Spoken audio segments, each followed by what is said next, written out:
உலகத்திலே பயங்கரமான ஆயுதம் எது? ரெண்டு பேரும் சேர்ந்து ஸ்பாட் கிரியேஷன் மாதிரியே இருக்கும் அது. அதை திருப்பி ரிப்பீட் பண்ணுவார் யாரு, என்எஸ்கே. அதை பாருங்க, நான் ரொம்ப பிரமாதம். அவன் 10 வீட்டு சான்ஸே. இந்த பாடல் ஒளிப்பதிவு செய்யும் பொழுது கூட, ஒளிப்பதிவு இரண்டும் செய்யப்பொழுதும் கூட இவருக்கு நோய்வாய்ப்பட்டிருந்தாராம். இந்த மாதிரி ஒரு ஸ்கிரிப்ட் கட்டி இது இன்னைக்கு உள்ள கலைஞர்கள், உள்ள கலைஞர்களை நாம் குறைவாக மதிப்பிட. ட்ரெண்டு வேற, அன்னைய ட்ரெண்டு வேற, உண்மைதான். இருப்பினும் இந்த மாதிரி ஒரு ஈக்குவலா ஒரு படைப்பு தரணும் அப்படின்னா இன்னைக்கு நம்மளால தர முடியாது. அன்னசத்திரம் இருப்பது எதனாலே?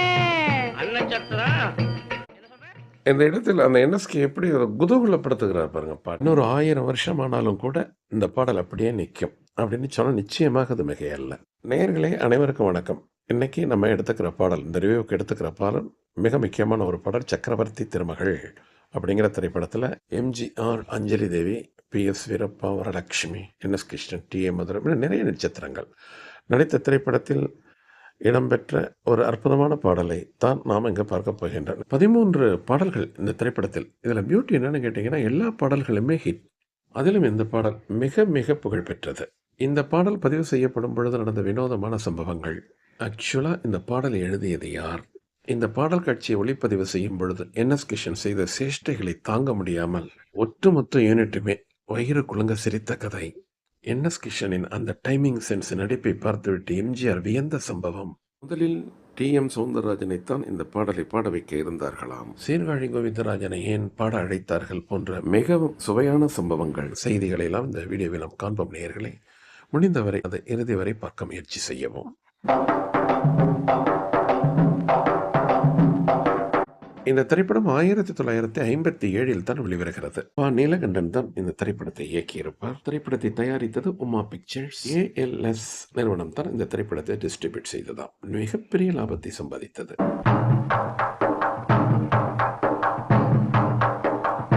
மற்றொரு முக்கியமான விஷயம் என்னவென்றால், MG ராமச்சந்திரன் ஹீரோவாக நடித்த ஒரு 40வது திரைப்படமும் இது. இளவரசராக நடித்திருப்பார். இவருடைய பெயர் உதயசூரியன். கதைப்படி இவர் அஞ்சலி தேவியை திருமணம் செய்து கொள்ள வேண்டும். அஞ்சலி தேவி தான் இளவரசி. அவரை திருமணம் செய்து கொள்ள வேண்டும் என்றால் இந்த போட்டியில் ஜெயிக்க வேண்டும் எம்ஜிஆர். ஒரு சுயம்பரம், அதாவது ஒரு புலமை போட்டி. லாவணி பாடல் என்பார்களே, அது போன்ற ஒரு பாடல் இது. இருவரும் ஒருவருக்கொருவர் கேள்வி கேட்டு பதில் பெறுவார்கள். இதே நேரத்தில் மற்றொரு செய்தியும் நாம் சொல்லிக்கொள்வோம் நேயர்களே. நாம் இப்படி ஒரு காட்சி இந்த இடத்தில் இருந்தால் மிக நன்றாக இருக்கும் என்று யோசனை சொன்னதே எம்ஜிஆர் தானா.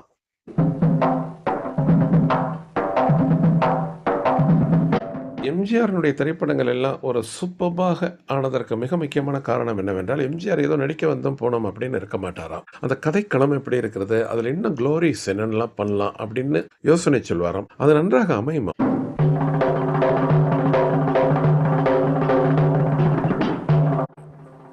மிக அற்புதமாக இசையமைத்திருப்பார் G. ராமநாதன் இந்த திரைப்படத்திற்கு. பாடல்கள் மட்டுமல்ல, ரீரெக்கார்டிங் மற்ற திரைப்படங்களுக்கெல்லாம் ஒரு படிப்பினையாக அமைந்ததாம். இந்த பாடலை எழுதியது ஒரு சாதாரண காமெடி நடிகர் என்று கூறுகிறார்கள். அவருடைய பெயர் கிளவுன் சுந்தரம். கிளவுன் என்றால் கோமாளி என்ற அர்த்தம். பெரும்பாலான திரைப்படங்களில் அந்த மாதிரியான காட்சிகளை நடிப்பவர். NS கிருஷ்ணனுக்கு மிகவும் நெருங்கி நண்பரும் கூட அவர். ஒரு ரெகுலர் ப்ரொஃபஷனல் லிரிக்ஸிஸ்ட் கிடையாது அவர். இப்படி ஒரு சிச்சுவேஷன், இதற்கு தகுந்த வரிகள் வேண்டும், அதற்கு நீங்கள் கிளவுன் சுந்தரத்தை அணுகினால்தான் இந்த பாடல் மிக அற்புதமாக அமையும் என்று கூறியவர் NS கிருஷ்ணன் தானாம். இந்த தாளக்கருவியை வாசிக்கும் பொழுது டேப் என்பார்கள். இருவருமே NS கிருஷ்ணனும் சரி, MGRம் சரி, அப்படியே ஒரிஜினலாக வாசிப்பது போலவே இருக்கும். அதற்கு மிக முக்கிய காரணம் இயக்குனர் மட்டுமல்ல, இந்த 2 நடிகர்களும் தான். காட்சிக்கு முன்பே, அதாவது காட்சி எடுக்கப்படுவதற்கு முன்பே இருவரும் அந்த டேப் கருவியை எடுத்து வாசிக்க பழகி கொண்டார்களாம். NS கிருஷ்ணனுக்கு அது மிகப்பெரிய விஷயமாக தெரியவில்லை. ஆனால் எம்ஜிஆருக்கு கற்றுக் கொடுத்தது NS கிருஷ்ணன் தானாம் அந்த இடத்தில். அதுவெல்லாம் ஒரு புறம் இருக்கட்டும், இந்த பாடலை NS கிருஷ்ணன் பாடுவதற்கு ஆரம்பிப்பார் பாருங்கள். அவர் அந்த குரு வணக்கம் சொல்லும் பாணி அரட்டி இருப்பார் அத்தனை பேரையும். குருபதம் சிந்தையொடு வாக்கிலும் சிறமீது வைத்து போற்றி. பொதுவாக இந்த ஸ்லோகம், அதாவது இந்த தெருக்கூத்து அது மட்டுமல்ல, கிராமங்களில் நடக்கும் இந்த புராண நாடகங்களில் நீங்கள் கேட்டிருக்கலாம். ஆரம்ப காட்சிகளில் வரும் இந்த கிளவுன் அல்லது பஃபன் என்பார்களே, அவர்கள் முதலில் இதைத்தான் சொல்வார்கள்.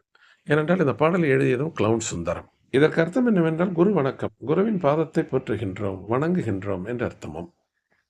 ஜெகமலாமெச்ச ஜெயக்கொடி பறக்க விடும் தீர பிரதாபன் நானே. கதைப்படி என்எஸ் கிருஷ்ணன் இந்த நாட்டினுடைய வித்வான். அதாவது வித்வான், இவருடைய பெயர் வந்து சொக்கன்.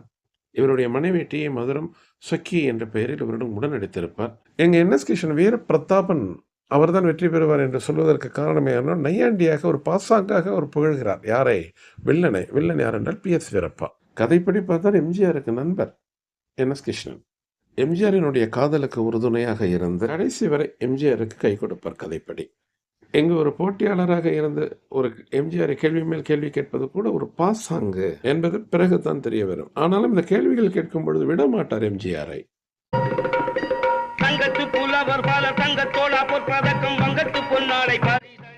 இந்த பாடல் ஒளிப்பதிவு செய்யும் பொழுது கூட, ஒளிப்பதிவு இரண்டும் செய்யப்பொழுதும் கூட இவருக்கு நோய்வாய்ப்பட்டிருந்தாராம்.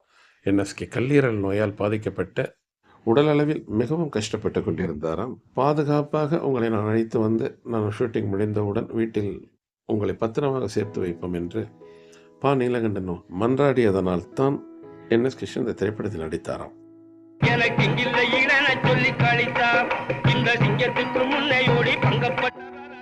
அனைவரும் அறிந்த செய்தி என்னவென்றால் அது என்எஸ் கிருஷ்ணன் நடிக்கிறாரு அப்படின்னு கேட்டிங்கன்னா மற்ற கூட நடிக்கிறவங்களையும் சிறப்பாக நடிக்க வச்சிருவாரு அப்படின்னு ஒரு நல்ல பெயர் இருக்குது. அவருடைய காமெடி அந்த அதாவது பிஹைண்ட் த ஸ்க்ரீன் வாங்க இல்லையா, அதுலேயே ஸ்டிமுலேட் பண்ணுவாராம் எல்லாரையும். அதனால தான் இவருடன் கூட நடித்தவர்களும் நன்றாக நடிப்பார்கள். இவர் நடித்த படம் மிக சிறப்பாக ஓடியதற்கு மிக முக்கியமான காரணம் அனைத்து நடிகர்களும் நன்றாக நடித்திருப்பார்கள். காரணம் இவருடைய டீச்சிங் அங்கே இருக்குமா அவங்க. அது ஒரு புறம். இப்போ பாடலில் ஒரு முக்கியமான இடத்துக்கு வர்றோம். இப்போ எம்ஜிஆருக்காக குரல் கொடுத்தது வந்து சீர்காழி கோவிந்தராஜன் அனைவரும் அறிந்தது. இங்கே தான் அவர் பிகின் பண்ணுவார் அவர் வாய்ஸை. அப்படி பிரேக் ஆகும் பாருங்கள். அப்படியே ஒரு அந்த ஷார்ப் ஒரு அன்பீட்டபிள் அன்பேரலல். இது வரைக்கும் அந்த ஷார்ப் யாருக்கும் கிடைக்கல அப்படின்னு சொல்கிறாங்க இன்றைய தேதி வரைக்கும். அப்படி ஒரு வாய்ஸ் சீர்காழி கோவிந்தராஜனுடைய வாய்ஸ்.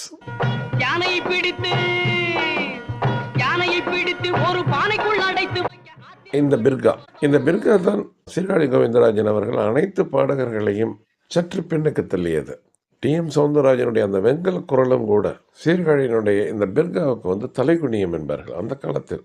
டிஎம்எஸ் என்றவுடன் ஒரு ஞாபகம் வருகிறது. இந்த பாடலை டிஎம்எஸ்ஸை வைத்து பாட வைக்கலாம் என்று கூட நினைத்தார்களாம். ஜி ராமநாதனுடைய இசையில் இதற்கு முன்பு டி.எம். சௌந்தரராஜன் நிறைய பாடல்கள், மிக பிரமாதமான பாடல்கள் பாடியிருந்தாலும் கூட அவர் தான் சொன்னாராம், ஜிஆர் தான் சொன்னாராம், நிறைய கமகம் அது மாதிரி பிர்காக்கள் இருந்தால் நலமாக இருக்கும். அதனால் நம்ம வந்து சீர்காழி கோவிந்தராஜனை வைத்து பாட வைப்பதை உத்தமம் என்ற முடிவெடுத்தது ஜிஆர் தான் என்று கூறப்படுகிறது.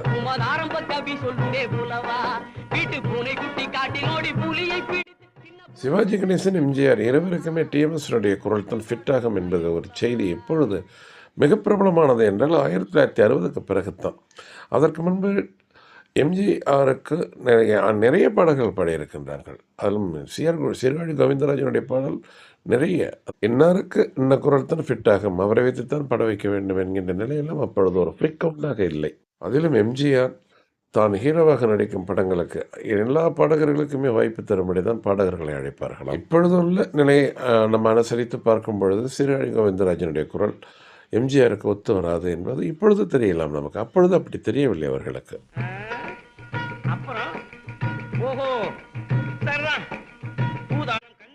என்எஸ்கே என்னன்னு கேட்டிங்கன்னா அது அந்த பலம், அதற்கு முன்னோட்டம் பின்னோட்டம் இரண்டையுமே சொந்தமாகவே வைத்து விடுவார் என்எஸ்கே.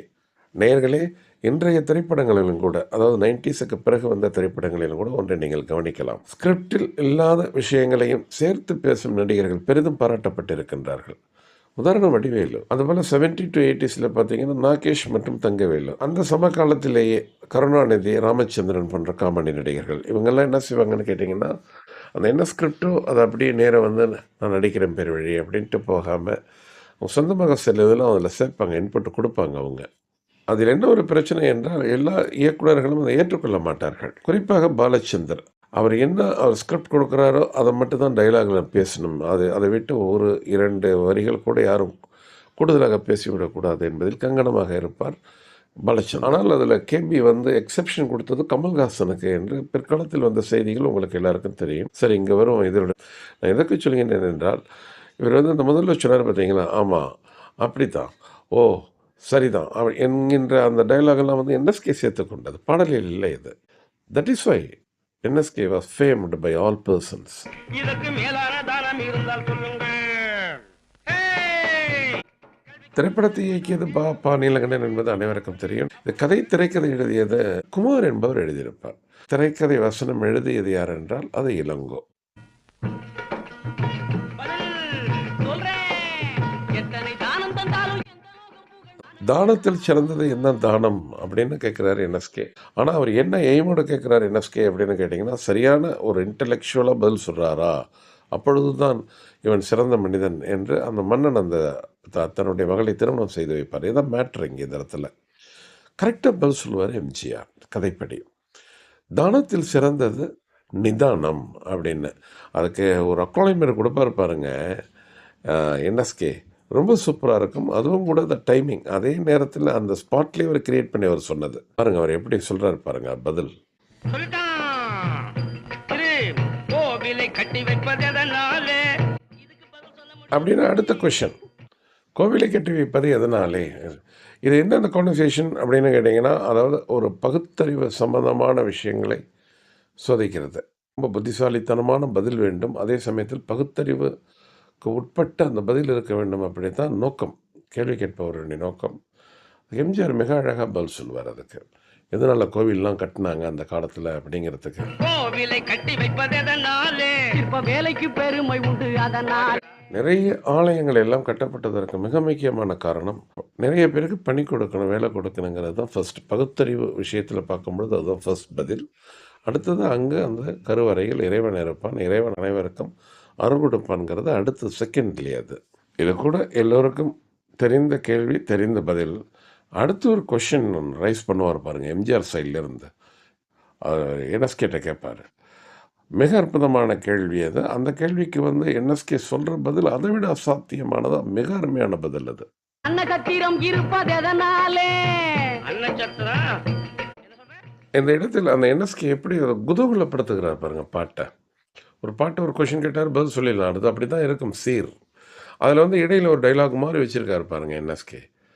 என்எஸ் கிருஷ்ணன் அவர்களுக்கு கலைவாணர் என்கின்ற பட்டம் எதனால் கிடைத்தது என்று இப்பொழுது தெரிகிறதா நேயர்களே? அன்னசத்திரம் இருப்பது எதனாலே? பல திண்ணை தூங்கி பசங்கள் இருப்பதாலே. திண்ணை தூங்கி பசங்கள் இருப்பதாலே தான் அன்னச்சத்திரங்கள் எல்லாம் இருந்தது. நிறைய தூங்கிட்டு உழைக்காமல் இருக்கிறாங்க அப்படிங்கிறத எப்படி சாடுறாரு பாருங்க என்எஸ்கே.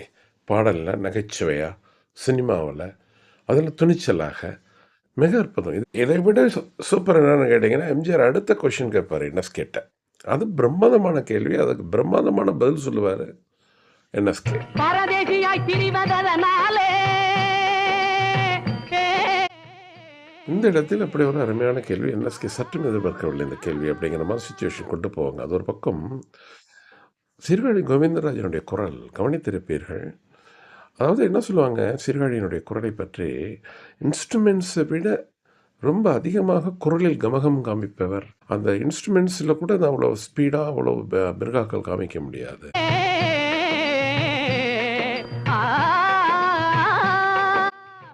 இத்தனை சாதுரியமாக காமிக்கிறது இவர் ஒருவரால் தான் முடியும் அப்படிங்கிறது அப்பொழுது செய்தி. அதுக்கு பிறகு அதே மாதிரி மிருகாவை நானும் வைக்கிறேன் பேர் வழி அப்படின்னு என்எஸ்கே ட்ரை பண்ணவர். அதை நகைச்சுவையாக கொண்டு போவார். அது பாடலில் சாங்கில் அந்த பார்லாம் இருந்ததா என்னன்னு தெரியாது. அந்த டைமிங்கில் ரெண்டு பேரும் சேர்ந்து ஸ்பாட் கிரியேஷன் மாதிரியே இருக்கும்.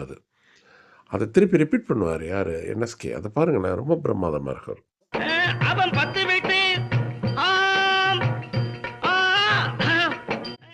சான்ஸே இல்லை என்பது போல் இருக்கும். இந்த மாதிரி ஒரு ஸ்கிரிப்ட் கட்டி இது இன்றைக்கி உள்ள கலைஞர்கள், உள்ள கலைஞர்களை நாம் குறைவாக மதிப்பிடவில்லை. ஆனால் இன்றைய ட்ரெண்டு வேறு, அன்றைய ட்ரெண்டு வேறு, உண்மைதான். இருப்பினும் இந்த மாதிரி ஒரு ஈக்குவலாக ஒரு படைப்பு தரணும் அப்படின்னா இன்றைக்கி நம்மளால் தர முடியாது. இன்றைக்கி அது காரணம் டெடிக்கேஷன். ரெண்டு பேருடைய டெடிக்கேஷனை பாருங்கள், அத்தனை அற்புதமாக இருக்கும். சும்மா ஏதோ ஸ்கிரிப்டை கொடுத்தாங்க, நம்ம நடித்து கொடுக்க போகிறோம், சம்பளம் தர போகிறாங்க அப்படின்னு இரண்டு பேரும் நடிக்கவில்லை. அதாவது அவர் பணயம் வைத்து நடித்திருக்கிறார்கள். அதில் என்எஸ்கே இந்த மாதிரி சொல்கிறதெல்லாம் இப்போ இடையில சேர்த்ததாகத்தானே இருக்கணும். அதில் விஷயம் என்னென்னு கேட்டிங்கன்னா, பரதேசிகள் தெரிவது எதனாலே, ஒரு மனிதன் பரதேசியாக ஆகிறது எதனால் அப்படிங்கிறது கொஷின். அதுக்கு பதில் பாருங்கள், ஒரு கன்சைன்ஸ். ஆமாம், கன்சைன்ஸ் பதில் தான் சொல்லணும். இது அழகாக சொல்லுவார். அவன் 10 வீட்டு சோறு ருசி கண்டதாலே தம்பி இங்க கவனி. இவ்வளவு கரெக்டாக என்எஸ்கே பதில் சொல்லிடுவார் அப்படின்னு எம்ஜிஆர் சற்றும் எதிர்பார்க்கவில்லை. அதனால தான் முகத்தை திருப்பிவார். தம்பி இங்கே கவனி அப்படின்னு கூப்பிட்றாரு பாருங்க. எத்தனை ஒரு யதார்த்தம். பெர்ஃபார்ம் பண்ணுறவங்களை பாராட்டுறது ஒரு பக்கம், இந்த வரிகளை எழுதிய கிளவுன் சுந்தரம் அவர் எத்தனை ஒரு யதார்த்தவாதியாக இருக்கும். காதில் சூடுவது எவ்விடத்திலே தம்பி, காதில் சூடுவது எவ்விடத்திலே. கலைவாணர் கேட்குறாரு இந்த இடத்துல, அதாவது கார் இருள், கருமையான இருள் சூழ்வது எந்த இடத்தில், அதாவது மேகத்திலையா, அதாவது வானத்திலையா அப்படிங்கிற மாதிரி. அதற்கு பதில் அவர் ஸ்பாட்டில், அதாவது ஃபிங்கர் டிப்பில் உள்ள பதிலை பாருங்கள் எம்ஜிஆர் சைட்ல இருந்து. கத்தறிவில்லாத மூடர் நெஞ்சகச்சலே அண்ணே, கத்தறிவில்லாத மூடர் நெஞ்சக. இந்த இடத்துல கார் இருள் அப்படிங்கிறது வந்து வறுமை, வறுமையின் பிடி. இதில் பிடும் அப்படின்னா கற்ற அறிவு இல்லாத நெஞ்சகத்திலே. கல்வி பயிலவில்லை என்றால் அவன் வறுமையில் உழல்வான் அப்படிங்கிறது கருத்து. பழைய சினிமாக்கள் என்பது படிப்பினை ஊட்டியது என்றெல்லாம் சொல்லுவது இதனால்தான். அடுத்த கேள்வியும் எம்ஜிஆர் தான் வினவுவார்.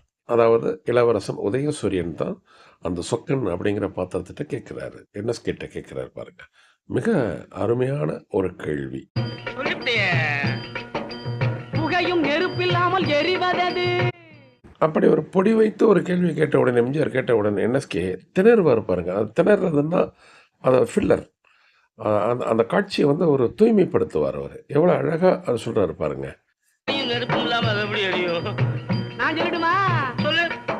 இதுதான் ஸ்பாட் கிரியேஷனுங்கிறது.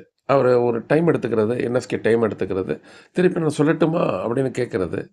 இதெல்லாம் பாடல் பதிவின் பொழுதே இதெல்லாம் சரி பண்ணியிருக்கிறாங்க. முன்னாடியே காட்சி அமைப்புகள்லாம் இப்படி வரப்போகுது அப்படின்னு தெரிஞ்சு முன்னாடியே அதை வந்து ரெக்கார்ட் பண்ணி வச்சுருக்காங்க, ஒளிப்பதிவு பண்ணி வச்சுருக்காங்க பார்த்தீங்களா. அதுதான், அதில் தான் அதுக்கு ஸ்கில்ஸ். இசையமைப்பாளர், டைரக்டர், காட்சிக்கு நடிக்கிற நடிகர்கள், இவங்களுக்குள்ள ஒரு கோஆப்ரேஷன் இருக்க வேணும் அப்படிங்கிறது தற்கால படங்களுக்கு இது ஒரு படிப்பினை. புகையும் நெருப்பில்லாமல் எரிவதது, பசித்து வாடும் மக்கள் வயிறு அது. பசித்து வாடும் மக்கள் வயிறு அது. எத்தனை ஒரு சாதுரியம். வார்த்தைகள் ஒருபுறம். இப்படி மீண்டும் சொல்கின்றேன், எம்ஜிஆர் ஓவர் நைட்டில் அவர் புகழாகி விடவில்லை. அதே போல தான் கலைவாணரும் கூட. எம்ஜிஆர் மிகப்பெரிய உயரத்திற்கு பறந்ததற்கு காரணம், மிக உச்சிக்கு வந்ததற்கு காரணம், இந்த மாதிரியான பாடல்களிலெல்லாம் படங்களிலெல்லாம் நடித்தது தான். இன்றைய எம்ஜிஆர் ரசிகர்களுக்கு கூட இந்த விஷயங்கள் தெரிகிறதோ இல்லையோ, எம்ஜிஆர் கடினமாக கஷ்டப்பட்டு மேலே வந்தார் என்பதற்கு இந்த பாடலெல்லாம் நிச்சயமாக முக்கியமான காரணம். இது எல்லாத்தையும் விட ஒரு சூப்பர் ஹைலைட்டட் கொஷின் இந்த பாடல் ஒன்று உண்டு. அதுதான் நம்ம பார்க்க போகிறோம். சொல்லப்போனால் இந்த பாடல் அப்படின்னாலே உங்களுக்கு இதுதான் ஹைலைட். இப்போ கேட்க போகிற கேள்வி தான் ஹைலைட். அது உலகத்திலே பயங்கரமான ஆயுதம் எது? அந்த பாடலினுடைய முதல் வரிகள் என்னென்னு கேட்டிங்கன்னா, சீர்மேவம் குருபதம் அப்படிங்கிறது தான். இந்த பாடல் வந்து இது சீர்மேவம் குருபதம் அப்படிங்கிற பாடல்னு சொன்னால் யாருக்கும் தெரியாது. உலகத்திலே பயங்கரமான ஆயுதம் எது அப்படிங்கிற பாடல்னால் தான் மக்கள் அனைவருக்கும் தெரியும் இது.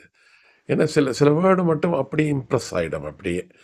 அந்த மாதிரியான வரிகள் இதுதான் ஹைலைட்டட் கொஷின். அதனால தான் லாஸ்ட்டில் வச்சுருக்காங்க பிறகு இந்த பாட்டில். இதில் பியூட்டி என்னென்னு கேட்டிங்கன்னா, என்எஸ்கே ஒரு வேப்பனாக சொல்லிக்கிட்டே வருவார் பாருங்க. அதுதாங்க, அங்கே தாங்க நிற்கிறார் கலைவாணர்.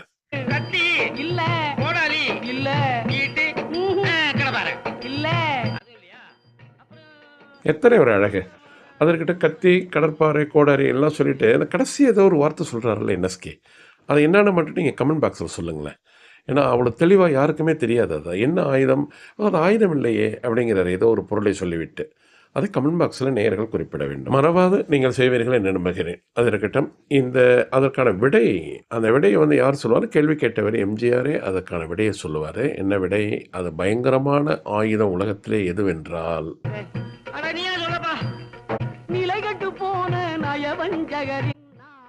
விட மிக சிறப்பான ஒரு பாடலை நாம் கேட்டிருந்திருக்க முடியுமா என்பதை நேயர்கள் தான் கூற வேண்டும். உலகத்திலேயே அதிபயங்கரமான ஒரு ஆயுதம் என்னவென்றால் அது மனிதனின் நாக்கு என்பதை நயம்பட, ஒரு சுவைபட, ஒரு நகைச்சுவையாக எத்தனை அற்புதமாக சொல்லியிருக்கின்றார்கள் பாருங்கள். அதனால்தான் weigh your tongue, mind your language என்றெல்லாம் வெள்ளைக்காரர்கள் அதற்கும் பிறகுதான் சொல்லியிருந்திருக்க வேண்டும். நன்றி நேயர்களே. மற்றொரு பாடலில் மற்றொரு நிகழ்ச்சியில் உங்களை எல்லாம் சந்திப்பது வரை அன்பு வணக்கம் கூறி விடைபெற்றுக் கொள்வது உங்கள் மகேந்திரன் குளோபல் டிவியில் இருந்து. நன்றி, வணக்கம்.